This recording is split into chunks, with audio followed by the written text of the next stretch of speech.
What's going on, everybody? It's Rumpo here, and I have returned for part 2 of our series where we demonstrate how to find all of the Firefly Pendants in The Last of Us. This chapter is called The Outskirts. It's quite long. It took me about an hour to an hour and a half to complete. And the first pendant is in a tree, just like one of the pendants was in the first video that we've done. You have to shoot this one down. When you shoot it down, it will land on the ground. You can very simply then walk over to it, you can pick it up, flip it around, examine it, do whatever it is that you want to do. This one, I believe, Joseph Lenz is the name. Not that that really means anything to us, but kind of neat. It gives it a little bit of a personality to each pendant. Once you're done with that one, the second one in this chapter is found in the museum. I've left a little bit of extra video in so you can get a really good feel for where you are when you should be finding this. You're going to come to a section, you have to, where there is a collapsed ceiling.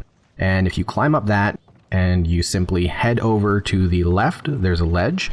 You're going to climb across that ledge and you simply cannot miss this pendant.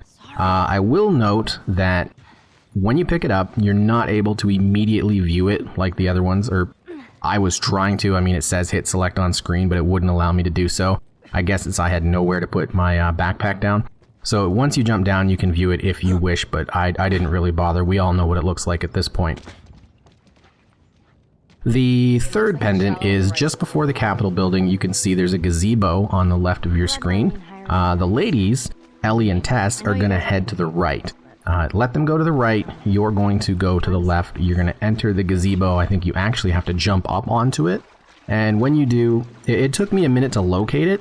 I was looking all over and it even popped up on the screen and I had a hard time even identifying it. I noticed it reviewing the video later that I should have seen it earlier, but I did not. So it is on the right side of the gazebo when you enter it. This one, you can pick it up, you can view it, you can flip it around and see the name on it, and I believe the name is Melinda Davidson. I do like how he puts his backpack right in the water so that he can check this out. That's kind of a nice touch. It looks pretty ratty as is. So that's 3 of 4. This is a very long mission, as I mentioned. So the fourth one is in the subway. This is after the Capitol building, and you'll notice that you're going to pass through a bunch of subway cars. Once you do, you're going to have to jump in the water, and you will see Ellie is on your left.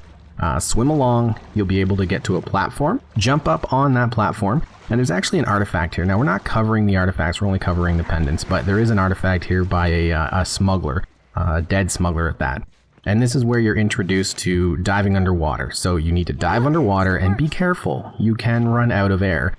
Dive underwater, and there's an office here. When you turn left and go into the office, there's a shelf in front of you. You just swim up, check out the pendant, and just like the second one that we dealt with in the museum, do not try to read it, of course. You are underwater, you will run out of air.